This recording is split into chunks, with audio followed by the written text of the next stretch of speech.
Hey y'all, so Birdie tells me that I make some particularly delicious broccoli, so I wanted to walk y'all through what I do to make it so yummy.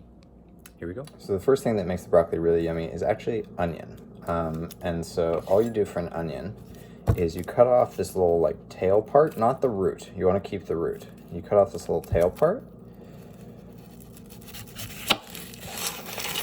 and it'll sort of naturally start to peel itself for you, and then you just peel the rest of the onion. So then once you've got your onion peeled, it should look relatively like this. You'll see that the root is still there. What you're going to do is you're going to cut the root right in half.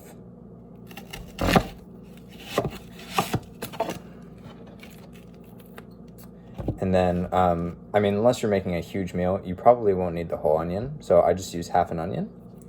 So I'll put this aside. And then to dice up the onion, the best way that I've learned how to do it, Jimmy, my father-in-law, actually taught me this, is you make some slits along the onion vertically, like this. Just like, I don't know, 3 to 5 slits maybe, something like that. And you can go all the way down into the onion. You just don't want to get too deep into the root that it actually comes off. You want it to still be holding on. And then you make some slits horizontally into the onion. This part I'm not very good at. There we go. And you only need like 2 slits horizontally. And then all you do is chop. And you'll see that it sort of dices itself. And then I usually, once I think I have enough, I'll usually go back through just a little bit.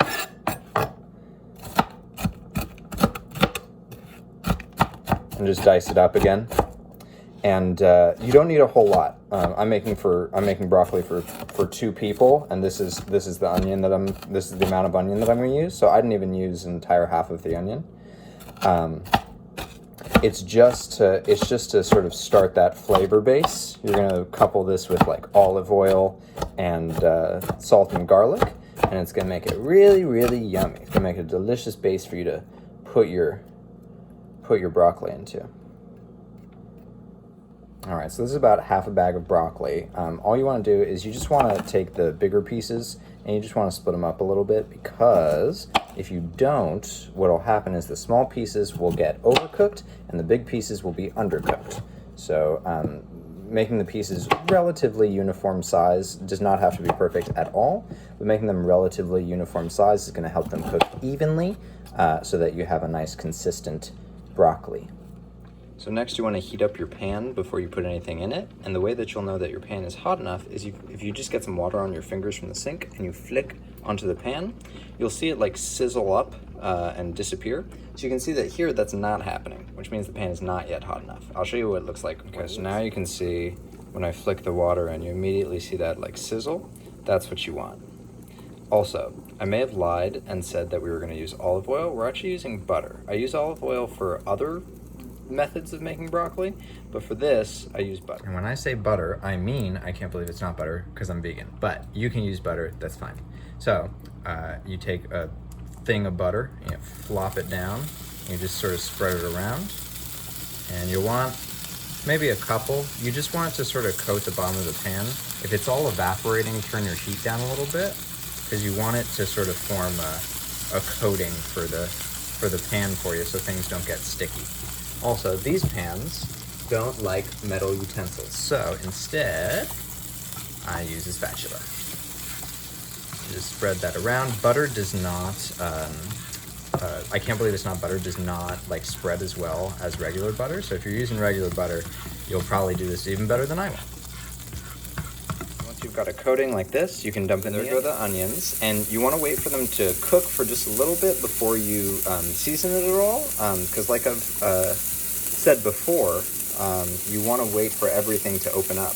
I don't know why I said like I said before. It's because I've made previous cooking videos that I didn't post. So like I said before in videos that you could not have seen, you want to wait a little bit for the onion to open up so that when you spice it, it's more like receptive to the spices, basically. And you'll know that it's opened up because you'll start to see the onion turn sort of yellow. So I don't know if you can see, but the onion has started to yellow up just a bit. That's fine. So now just add salt and garlic. All right, so we start out with some salt. And some garlic.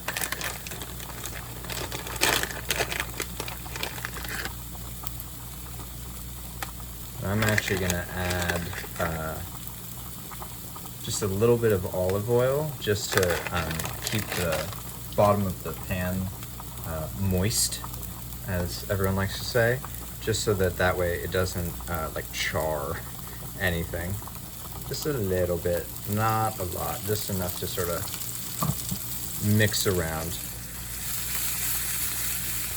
Yeah, that looks nice and ready for the broccoli. Now that the broccoli is in, we're just waiting for it to open up a little bit, and the way that you tell that with broccoli is by the color. So you want to look for a nice, rich green color on the other side. So like here, you can see it's starting to get that color. You see the difference? That's what you want.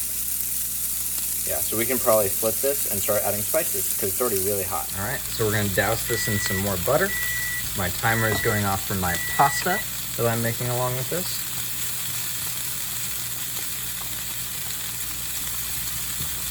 Lots of yummy butter. Makes it absolutely delicious. Okay, and then we need some salt.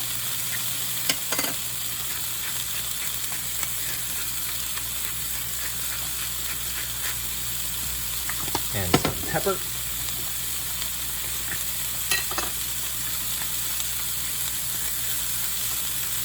And I just like to cover it, you know, like have a little bit of black pepper flakes all around.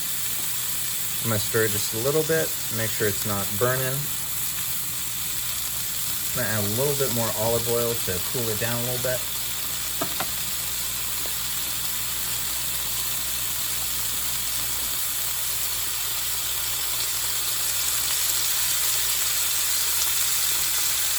Normally I would use vegetable broth to cool it down, but I don't have any right now, so we're using olive oil instead.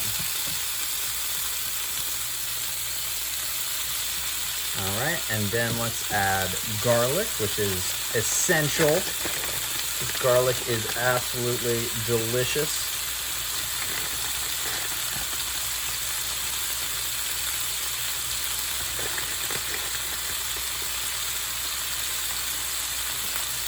And then let's add some parsley. Because I add parsley to heckin' everything. I add salt and garlic to everything too.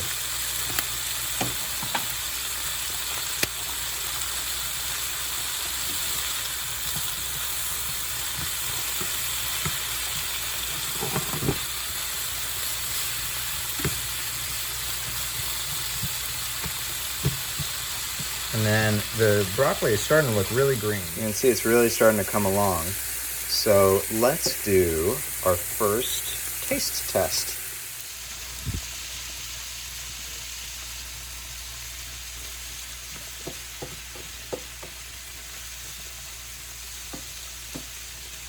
So it's still a little crunchier than I like, so it needs to keep cooking. And I think that it needs, a little bit more butter. All right, so with that extra bit of butter that we put in, that made the flavor really good. So now I'm just sort of waiting for it to soften up a little bit. So I like my broccoli a little bit softer. Right now it's a little crunchy. And while you're doing this, you want to keep moving the broccoli around and keep flipping it so that way no one side gets too burned. If you just leave it on one side will burn, the other side won't be ready, and that's no good. Although a little bit of char on your broccoli can be really yummy. You can also do this in the oven. You can just put like garlic and like butter and olive oil and salt and put that in the oven and bring it out, and it tastes absolutely delicious. I just like making it on the stovetop. I'm adding just a little bit more garlic because I am a garlic slut. I love it. All right, just a sprinkle. Just a sprinkle. And here is our finished product. Obviously, you can use it as a, as a side to anything. I used it with the pasta that I made tonight. I hope you enjoy. Bon appetit.